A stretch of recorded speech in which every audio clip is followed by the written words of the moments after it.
Welcome back to one more video. I hope आप सभी ने मेरा जो क्लास 9th का प्रीवियस वीडियो जो है वो अच्छे से देख लिया है।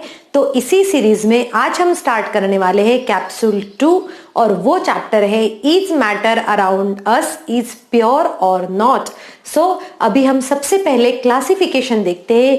विद इन 1 मिनट हम रिवाइज करेंगे कि हमने लास्ट वीडियो में क्या क्या स्टडी किया हुआ है।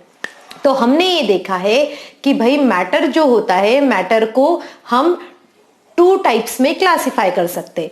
पहला तो आता है प्योर सब्सटेंसेस, जो प्योर सब्सटेंसेस होते हैं, और सेकंड जो आता है वो होता है impure substances.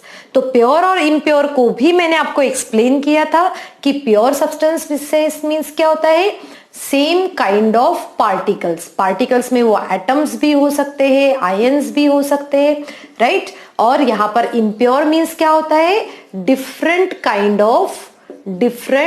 Kind of particles. ये भी हम स्टडी कर चुके हैं। अभी हम फिर से देखेंगे कि प्योर सब्सटेंसेस को हम किस तरीके से क्लासिफाई कर सकते हैं।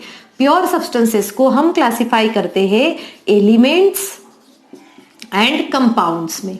प्योर सब्सटेंसेस को हम कैसे क्लासिफाई करते हैं, एलिमेंट्स और कंपाउंड्स में। एलिमेंट्स मींस क्या होते हैं, एलिमेंट्स मींस होते हैं ऐसे एटम्स, ऐसे मॉलिक्यूल्स या फिर ऐसे आयंस। हम स्पेशली अगर एलिमेंट्स की बात करें तो एलिमेंट्स में हम कहेंगे कि भाई एलिमेंट्स मींस क्या होते हैं, smallest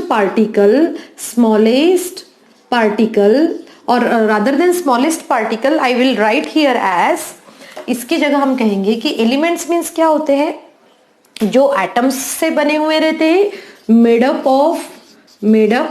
of atoms and which cannot be separated by any of the physical or chemical method. It means हम इसको cannot broken into smaller particles. ठीक है, तो इसको हम और स्मॉलर पार्टिकल्स में ब्रेक नहीं कर सकते, और इसीलिए हमने मेटल्स को क्लासिफाई किया है, एलिमेंट्स को क्लासिफाई किया है as a metals, non metals and metalloids में। किसमें क्लासिफाइड किया है, मेटालॉइड्स में। अब इसका भी हम 1 बाय 1 वैसे स्टडी करेंगे और आप लोगों ने पहले भी इसके बारे में काफी कुछ स्टडी कर चुके हैं। अब देखते हैं कंपाउंड्स क्या होते हैं। कंपाउंड्स मतलब क्या होते हैं, जो एकदम फिक्स्ड प्रोपोर्शन में रहते हैं, फिक्स्ड कंपोजिशन रहता है इनका, fixed composition and made up of 2 और मोर और मेड अप ऑफ 2 और मोर एलिमेंट्स, जिसको जब आप ब्रेक करने जाओगे तो वो और स्मॉलर पार्टिकल में ब्रेक हो जाएगा, उसे हमने कहा है कंपाउंड्स। तो अब हम देखते हैं कि हमने इम्प्योर सब्सटेंस को कैसे क्लासिफाई किया। इम्प्योर सब्सटेंस को हमने कहा यहां पर मिक्सचर्स। क्या कहा हमने, इनको मिक्सचर्स कहा है। मिक्सचर्स मींस क्या, कि जहां पर बहुत सारे जो है हम एटम्स को, हम एलिमेंट्स को, कंपाउंड्स को मिक्स कर देते हैं, उसे कहा है हमने मिक्सचर्स। और मिक्सचर में यहां पर देखो क्या होता है, 2 और मोर एलिमेंट्स, यहां पर भी 2 और मोर एलिमेंट्स हो सकते हैं, 2 और मोर एलिमेंट्स। और ये कैसे है, हैव अ फिक्स्ड कंपोजिशन, और इनका क्या रहता है, नॉट हैविंग फिक्स्ड कंपोजिशन। इनका कोई भी फिक्स्ड कंपोजिशन नहीं रहता है, इसीलिए इसको कहा जाता है मिक्सचर्स। जैसे फॉर एग्जांपल मैं बता रही हूँ, अगर हमने लेमोनेड लिया, लेमोनेड इट मींस नींबू का जो शरबत रहता है। अब देखो, जैसे नींबू का शरबत हमें बनाना है, हमें लेमोनेड बनाना है, तो सबके अपने अपने ट्रिक्स अलग होगी।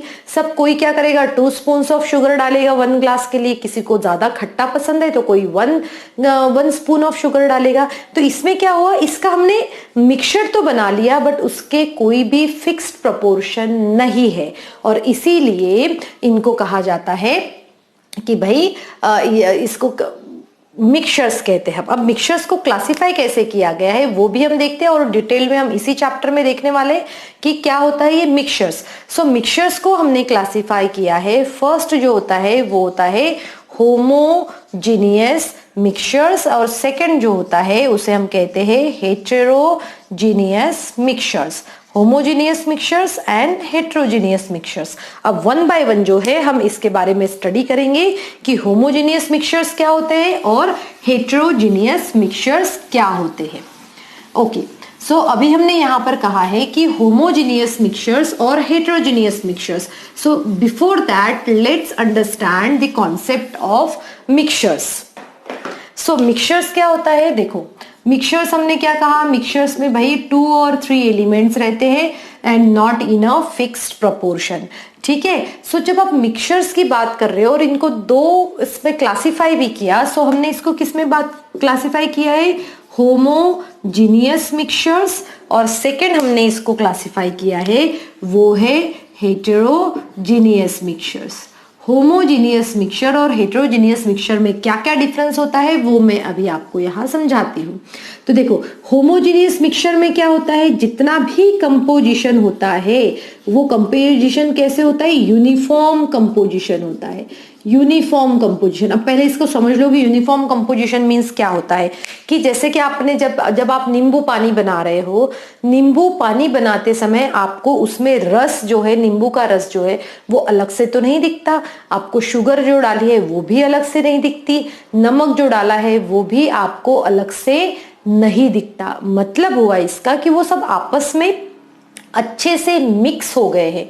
तो हमने उसको क्या कहा, कंपोजिशन जो रहता है वो यूनिफॉर्म रहता है. जो कंपोजिशन आपस में एक दूसरे के साथ प्रॉपरली मिक्स हो जाता है तो उसे कहा जाता है यूनिफॉर्म कंपोजिशन. तो उसके ऐसे homogeneous mixtures are those mixtures in which all compounds are combined together in a homogeneous way. या फिर हम कहेंगे कि उसका composition, all elements have uniform composition, उनको एक जैसा composition दिखता है. बट heterogeneous में क्या होता है? heterogeneous में हम देखेंगे कि इनका जो composition होता है वो यूनिफॉर्म नहीं होता है. कंपोजिशन जो होता है that one is not uniform. अब देखो, मैं डे टू डे लाइफ का जैसे मैंने वहां पर लेमनेड दिया था एग्जाम्पल, तो मैं यहाँ पर एग्जाम्पल देती हूँ कि जो हम नमकीन खाते हैं, जब आप नमकीन खाते हो तो नमकीन जब हम खा रहे हैं तो नमकीन में हम जो ग्राउंड नट्स है उनको अलग से देख सकते हैं. अगर कुछ एक्स्ट्रा चीजें ऐड करिए तो सब चीजें हमें अलग अलग दिखती है. हम पहचान सकते हैं कि अच्छा इसमें ये भी ऐड हुआ है, चिप्स भी ऐड हुए हैं, थोड़े से ग्राउंड नट्स भी ऐड हुए, कैशू भी ऐड हुए, तो ये सब चीजें हमें दिखती है. तो यहाँ पर इसका कंपोजिशन जो है वो यूनिफॉर्म नहीं है. और अगर हम बात करें केमिकल कंपाउंड्स की, तो जैसे अगर आयरन नेल्स जो है, आप एक सैंड ले आओ और सैंड में बहुत सारे आयरन नेल्स डाल दो आप, ठीक है, तो आयरन नेल्स और सैंड आप क्लियरली देख सकते हो. तो इसीलिए उसको कौन सा, वो भी एक मिक्सचर ही है, बट उसको कौन सा मिक्सचर कहेंगे हम? Heterogeneous mixture. तो फर्स्ट पॉइंट ऑफ डिफरेंस हुआ कि होमोजीनियस मिक्सचर और हेटेरोजीनियस मिक्सचर में इसका कंपोजिशन यूनिफॉर्म होता है और यहाँ पर इसका कंपोजिशन यूनिफॉर्म नहीं होता है. ओके. अब हम देखते हैं सेकंड इसका होमोजीनियस और हेटेरोजीनियस में और क्या क्या डिफरेंसेस हो सकते हैं. अब हम ये यहाँ पर देखते हैं कि solute and solvent boundaries are not visible. तो यहां पर हम क्या कहेंगे कि भाई सोल्यूट एंड सॉल्वेंट बाउंड्रीज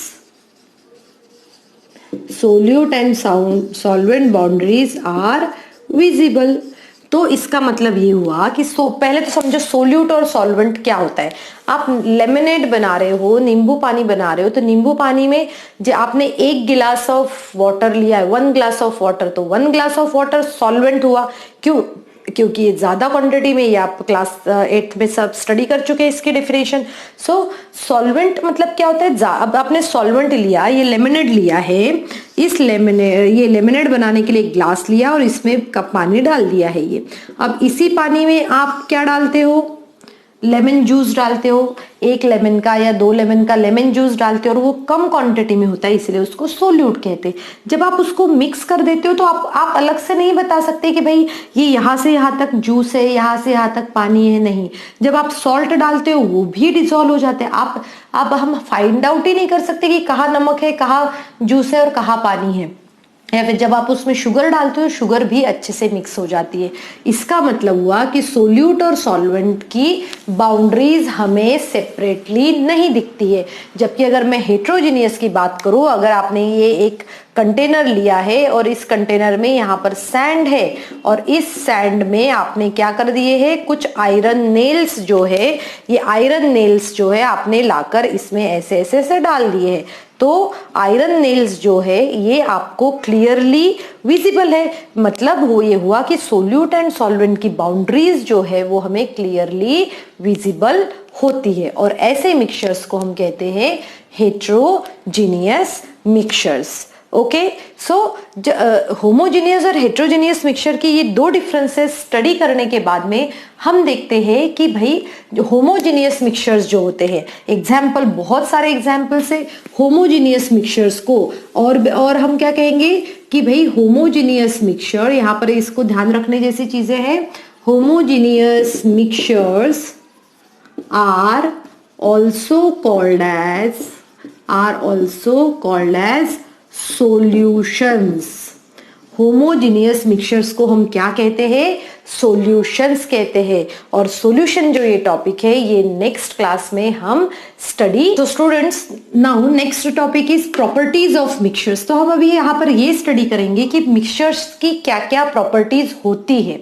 तो क्या क्या प्रॉपर्टीज होती है, देखो जरा, मिक्सचर्स क्या क्या होते हैं। सबसे पहले तो मिक्सचर्स के दो टाइप्स होते हैं, तो हम ये कहेंगे कि mixtures can be heterogeneous mixtures, या तो हेट्रोजीनियस होते हैं या फिर वो क्या होते हैं, होमोजीनियस होते हैं। Homogeneous it means uniform composition और heterogeneous it means non uniform composition. So ये मिक्सचर्स के दो टाइप्स होते हैं। नेक्स्ट पॉइंट जो हम देखते हैं वो हम कहते हैं कि भाई कंपोजिशन जो होता है मिक्सचर्स का वो वेरिएबल होता है। वेरिएबल इट मींस कंपोजिशन, पहले भी हमने बताया था, कोई एक फिक्स्ड कंपोजिशन नहीं होता है, यहाँ पर कंपोजिशन डिफरेंट हो सकता है किसका, मिक्सचर्स का। थर्ड हम आते हैं कि मिक्सचर्स जो भी होते हैं वो they don't have any definite melting point और बॉइलिंग पॉइंट, और यही होता है, इसीलिए हम मिक्सचर्स को इम्प्योर कहते हैं। देखो, किसी भी सब्सटेंस की अगर प्योरिटी चेक करना है, अगर हमारे घर पे अगर वाटर है और वो वाटर प्योर है या नहीं है, कैसे हम प्योरिटी चेक कर सकते हैं, हम उसको बॉईल कर सकते हैं।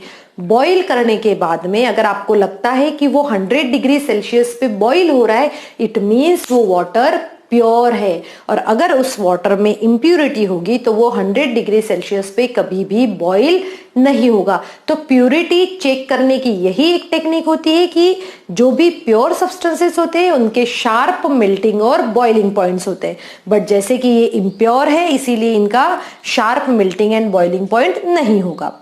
अब हम देखते हैं कि जब भी हम कोई मिक्सचर बनाते हैं उस वक्त पे वहां पर कोई भी एनर्जी ना तो रिलीज होती है और ना ही कोई एनर्जी की जरूरत पड़ती। मतलब हम during the process of mixing और formation of mixtures neither energy is released nor energy is absorbed. आप उसको एब्सॉर्ब या रिलीज नहीं कर सकते। अब हम आते हैं कि जो प्रॉपर्टीज होती है, जैसे मिक्सचर्स की प्रॉपर्टीज होती है, ये किसके ऊपर डिपेंड करेगी, उसके कॉन्स्टिट्यूएंट के ऊपर डिपेंड करेगी। किसके ऊपर, कॉन्स्टिट्यूएंट के ऊपर। जैसे हमने एग्जांपल लिया था लेमनेड का, लेमनेड की क्या प्रॉपर्टीज होगी, वो किसके ऊपर डिपेंड करेगी कि उसके अंदर क्या क्या कॉन्स्टिट्यूएंट है, आपने क्या क्या ऐड किया। हो सकता है आपने शुगर ऐड ही नहीं करी और सिर्फ लेमन जूस ही ऐड किया तो वो बहुत ज्यादा खट्टा लगेगा, और हो सकता है कि आपने लेमन जूस बहुत ही कम ऐड कर दिया, शुगर सिरप ज्यादा ऐड कर दिया तो वो कैसे लगेगा, मीठा लगेगा। तो किसी भी मिक्सचर की प्रॉपर्टीज किसके ऊपर डिपेंड करती है, उसके कॉन्स्टिट्यूएंट्स के ऊपर। और लास्ट पॉइंट हम देखेंगे कि मिक्सचर्स जो रहते हैं can be separated by physical methods. Mixtures को हम फिजिकल मेथड्स के थ्रू जो है सेपरेट कर सकते हैं, और यही होती है प्रॉपर्टीज मिक्सचर्स की। आप एक बार इन सभी को रिवाइज कर सकते हैं और नोट डाउन करके रख सकते हैं। सो स्टूडेंट, आई होप आप सभी को आज के भी टॉपिक में मैंने जो जो पढ़ाया है वो अच्छे से समझ में आ गया होगा। So thank you students and have a good day ahead.